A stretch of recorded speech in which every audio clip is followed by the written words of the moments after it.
Okay. As ever, we'll have a live section to begin with, and then an embargoed section, which is embargoed until 10:30 p.m. tonight.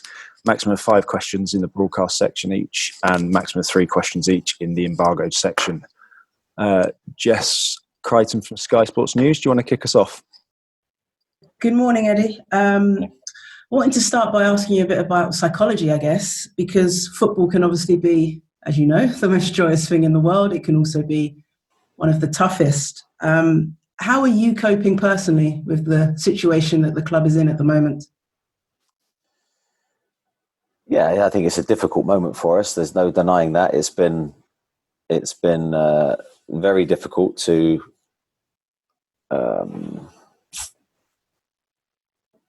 take the results personally.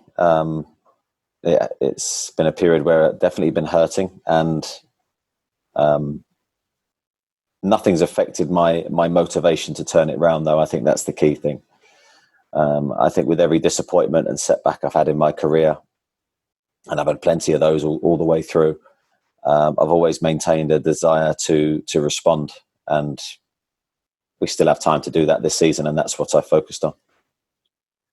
What is it that still gives you that motivation, Eddie, after so many knockbacks and such a difficult season? What is it that gets you out of bed every morning? Because you want to achieve, and you want to do your very best for the football club. I love this club so much. Love every part of it. That I'm determined to do everything in my power to make sure that we maintain our Premier League status. That's the big drive for me, and the love of the club, the love of everything about the club is driving me to give more in our fight against relegation. Do you think you have more to give? I think you've always got more to give. I never stopped that belief as a player. I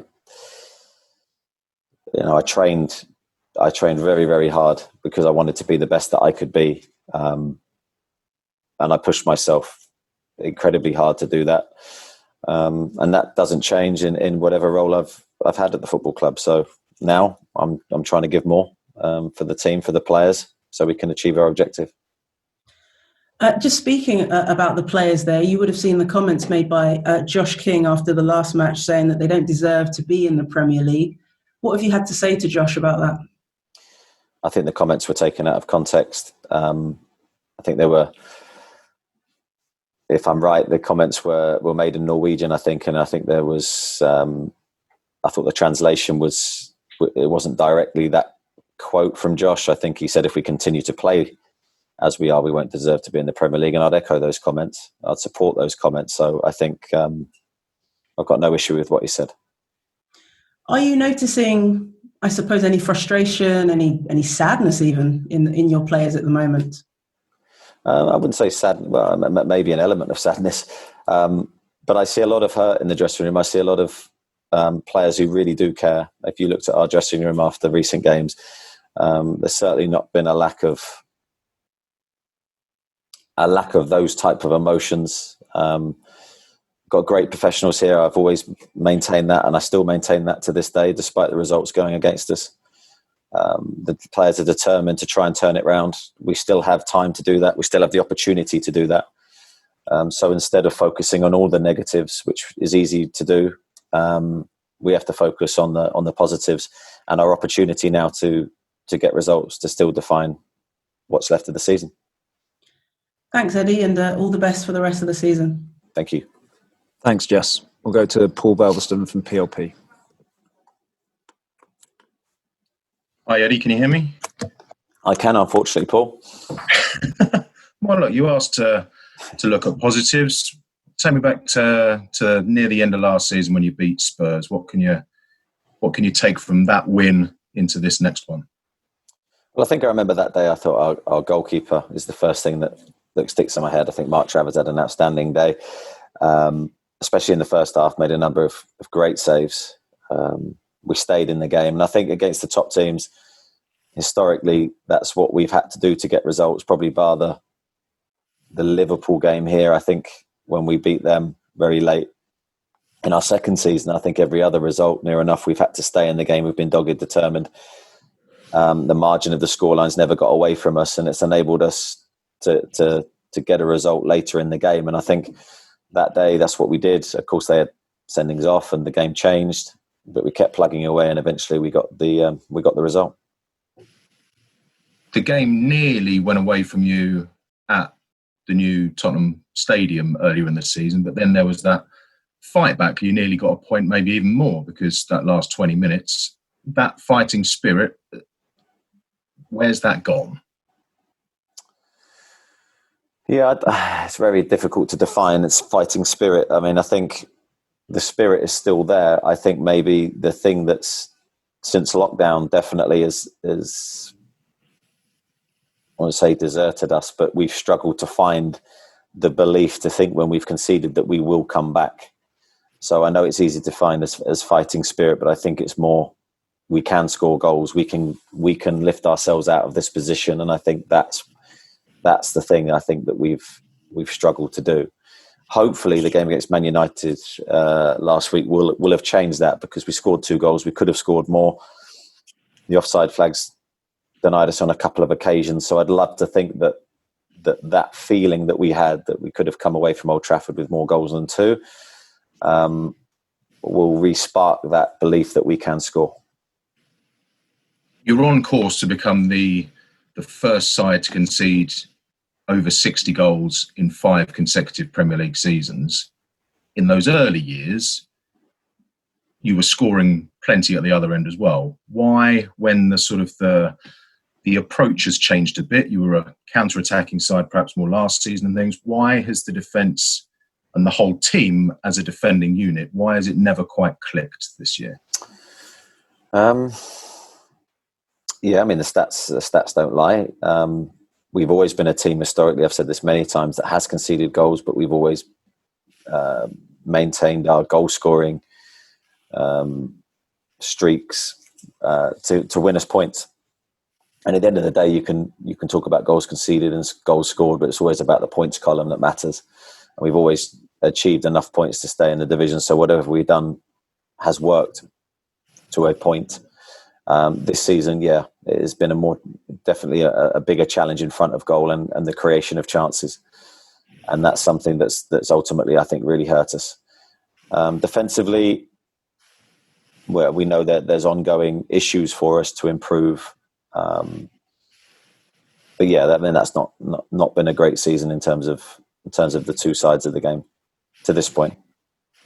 So at the attacking side, you've got Callum back from his ban. Has he had the sort of the air of someone really hungry to get back in straight away, to forget those 2 games he missed and prove a point, anything like that? Callum's always very focused, very motivated. That's one of the hallmarks of him. He's a very level guy in terms of how he trains. He's always wanting to do more. He's hugely ambitious himself, for himself and for the team. So I've seen a Callum he's gone away and he's done some work on certain aspects of his game in these 2 games that he's missed. So I'm expecting to see a player ready to make the difference. What other team news is there? Steve Cook, okay? Steve Cook's improved. Whether he's fit enough to play, I don't know at this moment in time. Chris Mepham has had a injection in his knee. We're doing everything we can to avoid him having an operation. I think that's about it. Thanks very much. See you tomorrow. See you tomorrow. Thanks, Belvers. Ian Abrahams from TalkSport. Hi, Eddie. Hi, Moose. You're right. I remember the smiles on everyone's faces on the beach when you had that parade after being promoted and after you won the first away game at West Ham 4-3 in the Premier League. Not so many this season, obviously, because you've been struggling. But has it been more of a grind this season? I mean, has it felt less fun being in the Premier League this year? I think every season in the Premier League's been tough, Moose. I think in our first season there's a lot less expectation. So I think the expectation was just to win 1 game, and then as you stay in the Premier League, I think the expectations go up every year. So I think the Premier League is a lot of fun. The level is so high, the league is so good. How can you not relish the challenge of working, in that environment?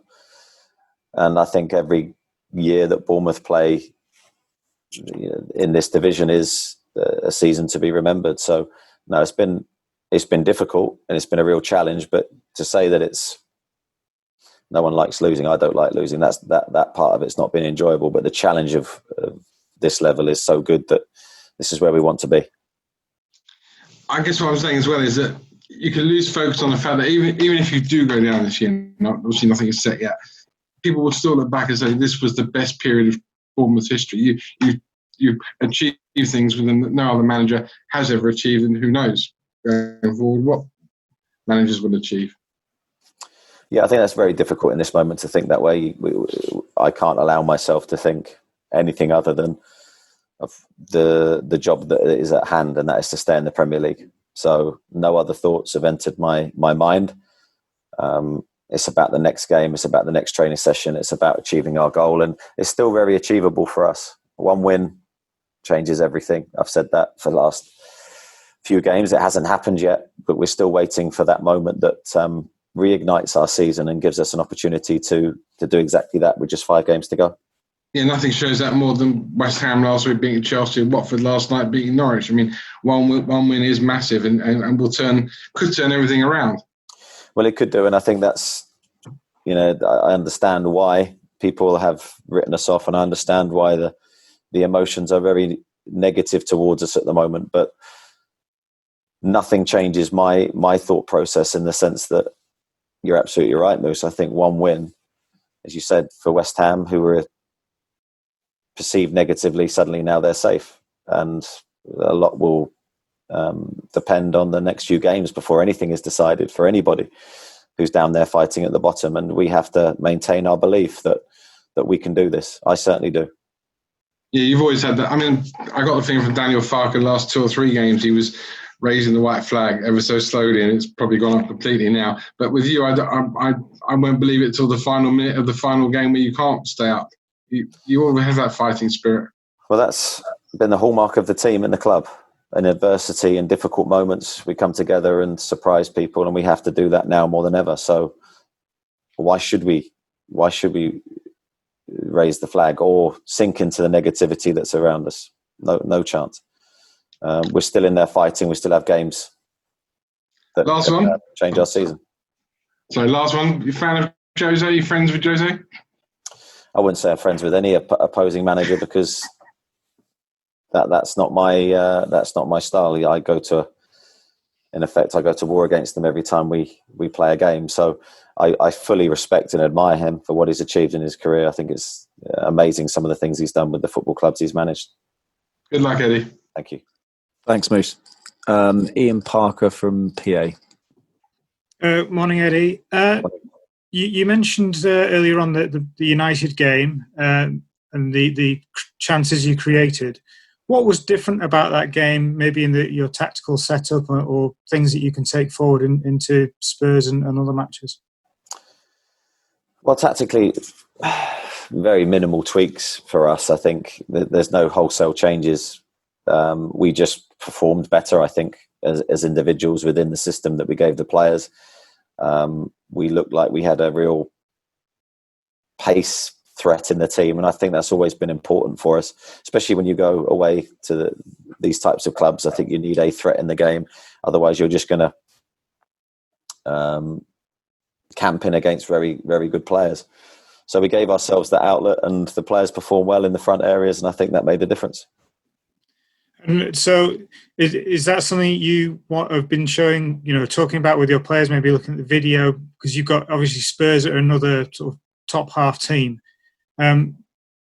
What do you do in terms of carrying that message forward? Yeah, I think maintaining the performance levels of the individuals concerned. Obviously, we'll have our plans for the game, and we'll try to be a threat in the game. We have to be. Of course, there's a balance, and we need to defend better than we did against Manchester the other day. And I think if we can get that balance right, I think we will be a threat in the match, and then it's up to our players when we get those chances to try and take them. You're in a very difficult run of fixtures. United, Spurs, and Leicester and City coming. They couldn't really have come at a worse time for you, could they? Or a better time, depending on how you look at it. I think that's there's no easy game in the Premier League, no matter who you play. You know, everyone looked at the Crystal Palace game and the Newcastle games here. There's great games for us that didn't pan out that way.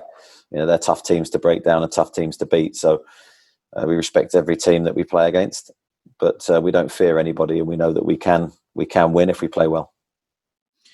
I guess a lot of people would look at Bournemouth over the last few years and say you've been punching above your weight, being in the Premier League, staying in the Premier League. What does it mean to this club to be in the Premier League, and what damage would it do to suffer relegation? Well, I can only speak on my behalf. I think it's very difficult to speak on behalf of the club, but for me it means everything to stay in the Premier League. It really does. It consumes me. I know how much it means to the people around the club. I know what it means to the supporters. So I will fight until the very, very end to try and stay here. It's the best league in the world. Some of the teams that have come down to this pitch, some of the games we've had in the Premier League have been so memorable. I want those moments to continue. Thank you. Thanks, Ian. That brings to an end the live section. We'll go into the embargoed section now, which is embargoed till 10:30 tonight, starting with Dan Rose.